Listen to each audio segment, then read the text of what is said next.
সুপ্রভাত। আবার চলে এলাম সকলের সামনে আমাদের রান্নাঘরে।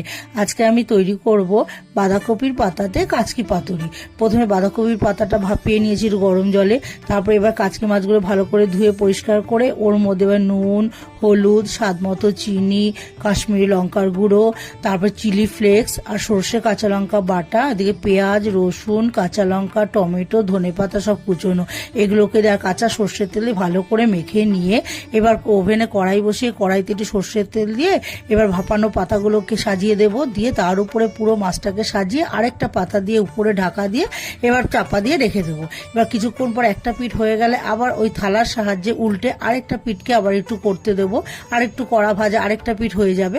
এবার তাহলেই নামিয়ে নেবো, আমার হয়ে যাবে। এবার নামিয়ে নিয়ে আমি একটু কাঁচা সর্ষের তেল আর গন্ধরাজ লেবুর রস দিয়ে পরিবেশন করব, তাহলেই হয়ে যাবে আমার বাঁধাকপির পাতার কাচকি পাতুরি।